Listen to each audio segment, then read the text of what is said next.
You're watching SBA Today. With all the latest news, stories, and advice, here are your hosts, Paul Long and Tanya Mazurek. Welcome to SBA Today, presented by Res Title, your SBA title experts for the week of October 13th. I am Paul. And I am Tanya, and today we have, guess who it is, Mr. Drew.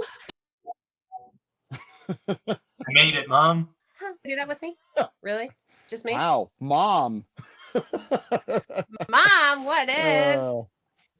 Yeah. Anyway, so we're going to have a conversation with Ray. No, I'm saying I made it. What? I'm not calling Tanya my mom, for the record. You better. See, I was wondering. I'm calling your mom. But, yeah, my kids will tell you that is not the good side of me until I can. Anyway, so we are entering day 14 of the shutdown, guys, and so we want about some of that. But here we go. So, Paul, I know you said that you had a question first. Well, yeah, I mean, there's definitely, I got quite a few customers that are on edge. I'm sure you all do as well. What are you hearing from the customer side? Well, they aren't really happy. I mean, no, seriously, from the customer side, it's nerve-wracking right now. Don't you think? It's a little heavy. It's a little, people are scared, just across the board. I think people are scared, whether it be the boss, they're either scared, they're angry, but typically anger is because of fear, right? This is what I've always found out.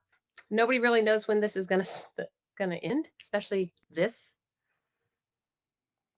atmosphere that we got right now. But I said it before, I'll say it again. It will last over 30 days. Over 30. We're only halfway in, guys. Yeah. That's exactly what I think.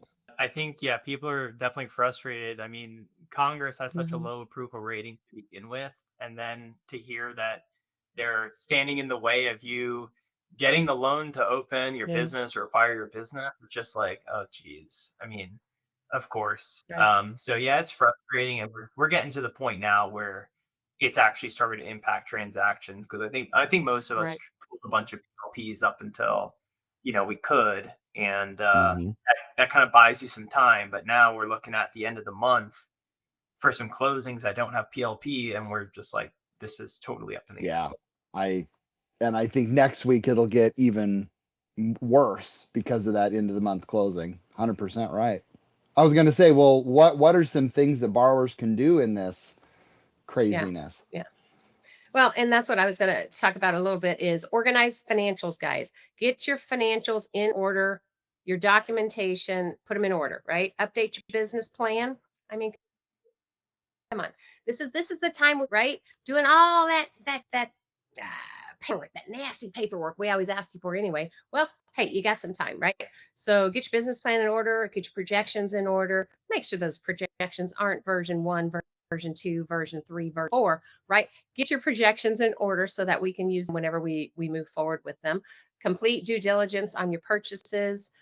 Stay connected with your lender or broker. Be upfront with your challenges. This is a big one for me, right? Yeah. We want to know prepared, help you along the way as well, versus, I don't know, being I hope they don't find out, I guess, is kind of how I've seen some of it. Just in order, get your ducks in a row. I think this is a good opportunity for them to, do more due diligence, because what's wrong with a little more due diligence, right? But I mean, one of the things that well, not just one of the things, but one thing that I guarantee is going to happen is when the SBA reopens, like when you leave for vacation for a week and then you come back and you're like, why did I go on vacation? This isn't a vacation for them, but it's that feeling, right? There's going to be a heavy backlog, slower servicing, liquidation, all of those types of things. Expired documents may have to be redone, or you're over a few days on your personal financial statement or something like that. have a, there's a high email volume for SBA staff. You need something. And man, again, this scares me the most. And that's why working with a PLP lender like the three of us is critical. Because for GP lenders, it's not going to be a pretty turnaround for those going GP. And you know what's crazy? I was a GP lender back in 2018. I was a GP lender at that time, and I can flat out tell you that is not a fun time frame because the lines are long. The lines are long of trying to get. But my friend got their loan approved. Why isn't mine? Well, and nowadays, think about it. We have less people. There's less people in the SBA then. It's going to be even worse. When I was at the FLAGL conference a few, I guess it was almost maybe about 3 or 4 weeks ago. What's his name was there from SBA? What's the guy that does all the franchise stuff? He's like the lawyer. Oh, I can picture his face. Yep. He's like the guy that does all the franchise agreements. And he said there was about a backlog of 200 franchises that were looking to get on the directory. And they're trying to get that down to something more manageable. I think their goal was a 15 business day turnaround. But I don't think they were anywhere close to that at the time because it was feeling like more like 2 months. But now look at what the shutdown's going to do. I mean, these things presumably are piling up. And I just looked at a franchise deal today, and they're not on the directory. They're looking to sell their business. You've got to imagine it's 3 to 4 months at this point. I don't know. I would think so too. It's not going to be easy. One of many issues right now that's happening. So what can people do? I mean, communication is probably the biggest thing. Is because if you're in a business acquisition situation, the seller's going to just get frustrated and rightfully so. I mean, this process for them has been going on so long, going back to just thinking about selling the business in the first place. But the thing to remember is, buyers they should be proactive and just send in everything you can so that when the government does open, all you have to do is pull PLP and close. And we just don't know when that's going to be. So whether that's next week, next month, or in 2 months, the closing is going to be unpredictable. But what's the seller going to do? Not sell their business? I mean, just if you go find a different buyer, they're going to run into the same issue. So it's just about keeping the communication open and fluid. And then other than that, call your congressman. True. Right. But having that fatigue though, let's say for example, okay, you won, the LOI and you're involved, but you know that you got a cash buyer behind you. And this is where it's going to get dirty, right? Are these cash buyers real, Paul? What was that? Are these cash buyers real? I always hear about. Well, I'm not sure about that because they sure don't. I don't see them, but you're right. They say cash buyer, and it's like going buying a car, and then all of a sudden they need a loan at the end. And remember, the landlords too; they want to move on as well. So I mean, there's that. I mean, there's just so many moving pieces, and my heart goes out to these people who are buying the businesses, and even those who are selling, who have their plane tickets to Tahiti and they're ready to go. And now they're not going to be at the end of the month. It's now going to be maybe mid-November. And it's just, it's scary. So also those that are trying to expand or they're in the slow season and they needed the money during the slow season, which we talk about all the time. If you can get the money in advance of when you specifically need it, that's obviously the better route. However, right now you might be one of the time frame that you really need it. And for those, I feel really bad for Paul. So, and yes, I do always have to. I know where you're going with this. I always have to put my personal side to this, right? I can't help it.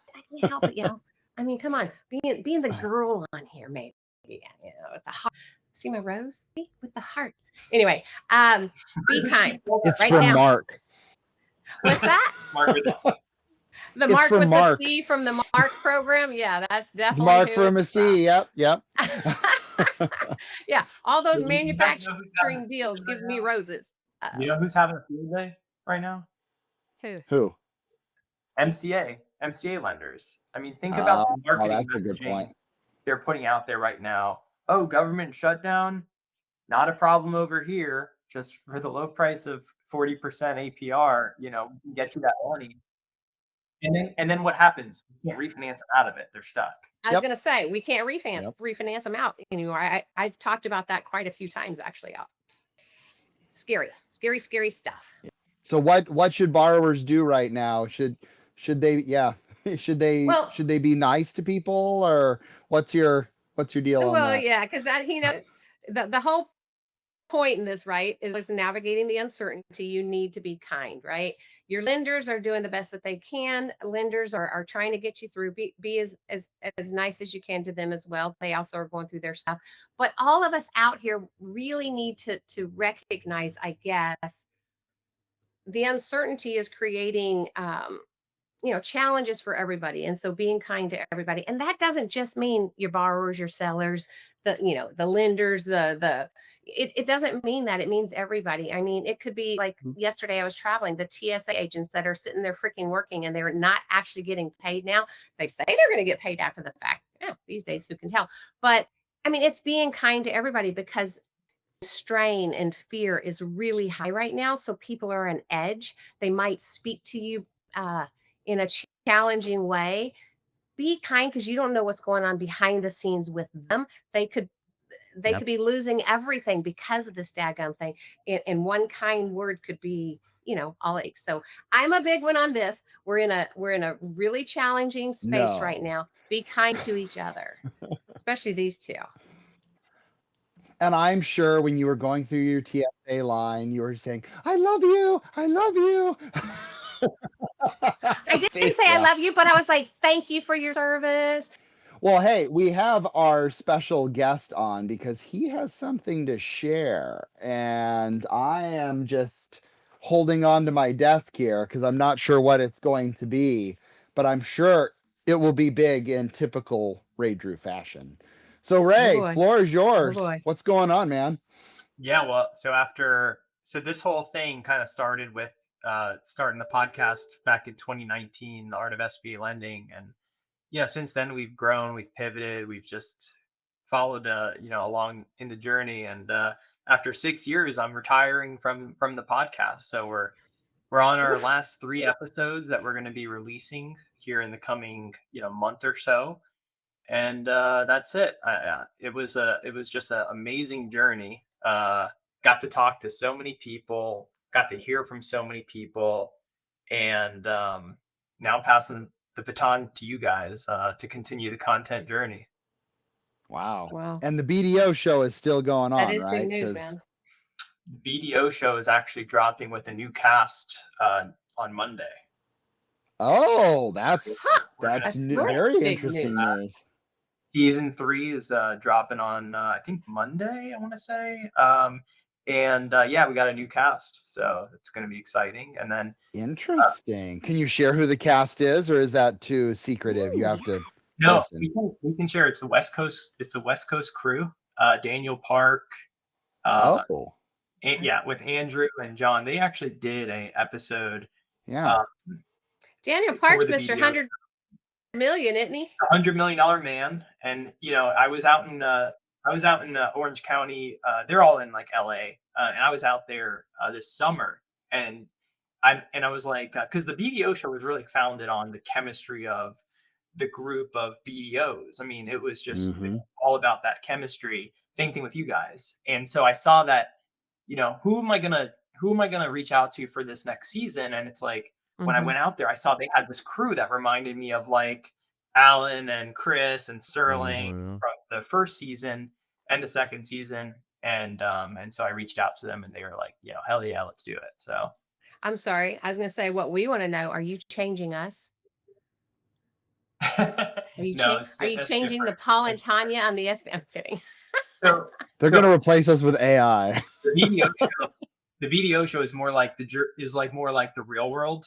It's like you want to circulate new cast, but you guys are more like Regis and Kelly. That's like a 10-year. Oh, gotcha. That's what it Kelly. is. I'm Regis. Gotcha. I want to be Regis. You can be Kelly. Yeah. Okay. Well, that's okay. Kelly's been around longer than Regis. Exactly. So see, Paul's going to be here. I'm taking off. Yeah. Anyway. Oh my Well, goodness. Ray, thanks for doing everything you've done for the industry on there. And I know you're definitely not going away. You definitely, will pop up in different ways as you always do. But you Like you on make here. such a great Yeah. impact to this industry. We'll just have you on here as guests. Well, and guess what, Paul? We're going out with a bang. So do you want to hear what the last 3 episodes are going to look like? Ooh, why, yes. Okay. This is exclusive stuff just for SBA today. And our friends at Red Title. So last 3 episodes are my biggest 3 episodes ever. And that's saying a lot because we just had the Money Store reunion. Yeah, that was great. Was huge. And so it's going to be Heidi Whitesell, who's someone I worked for. She it's just an amazing story. I don't want to spoil it, but it's going to be a really crazy, heartfelt story that she's sharing for the first time there. And then the next one is going to be sitting down with Chip Mahan, the CEO of Live Oak Bank. Oh. And then the final one's going to be a reunion episode with the people that brought me into SBA and taught me from the very beginning. And so I went to Orlando and sat down with the 4 loan officers that worked right, in my office when I was 22, teaching me from and these guys don't do a lot of media or anything like that. So it's just, we're all kind of having a reunion. It was one of my favorite episodes to record. And after we recorded it, because this was downtown Orlando and I worked downtown Orlando, and so we actually walked over to where we used to work, which was this bank building with 2 floors above it that were office. And I worked on the 2nd floor. And we went into the bank, and someone I was with, he banks there and he knows them. So he's like, hey, any chance we can go upstairs so I can see where I used to work? Because I hadn't been there for 12 years. And so we ended up getting upstairs, and it was exactly how I left it. Like, it was crazy. Like, the setup was exactly the same. The carpet was the same. My desk was there. My phone was there where I used to pound the phones every day. And I got so emotional. And luckily I vlogged it. So I'm going to release this at some point. But man, what a crazy experience. That is so cool. That is very cool. I look forward to hearing those, and I know the audience definitely does too. And who knows, you may get some other idea waking up in the middle of the night and be like, hey, I got a podcast for this on SBA, and it's Ray, right? Like, it just, who knows what happens. I had some great guests. I was actually thinking back at some of my favorite guests I had, and I'm just so lucky people would come on and be brave enough to kind of talk openly on the internet, because it's just not something you did back in 2019. I couldn't even get a guest. Like, I was just here talking to the mic, and then eventually we got some guests, and that just kind of evolved. So did you reach out to Donald Trump? Is there, like, why couldn't you get him as your final mic drop? I mean, I definitely reached out to the administrator. Of course you did. Yes. No, I think I like my ending here. It's going to be that's really awesome. We're going to keep doing stuff out here in the industry. I mean, I still got a little ways to go, but this was sort of the launching pad to the future. And so it's going to be great. And I'm really looking forward to taking a little break, because I got a little 3-week-old. So, just awesome. I was going to say, that was another big one, Ray. That's one of the reasons he got so emotional, I think, is because he's got all those hormones going. That's right. I think that's right. Oh yeah, that's your wife that has the hormones going. But no, congratulations on your. I was going to say something else. I'll let that go. What's the name? What? So my first kid is a girl, and then the second one here is a boy. So their names are Tanya and Paul. Right. Right. You're that's funny. That's funny. You can love that. Well, congratulations, man. Yeah, congrats. Thank you. And everybody pay attention to that moving forward. The last 3 episodes will be epic. Anyway, all right, guys. So that is it for today. And remember, go back and check us out on some of the past episodes. But Tuesday mornings, live on LinkedIn and or YouTube or any of the streaming platforms. go back, check out our older episodes and or the Art of SBA Lending video show. You got 3 more episodes of the Art of SBA Lending, but you're going to have, the past series for some time. Anyway, if you've got questions for Paul and I, please reach out to us on our pages. We would love to chat with you. If you've got anything you want the next shows to be about, let us know. Comment, share, spread the word. And other than that, we appreciate you guys, and we will see you next week.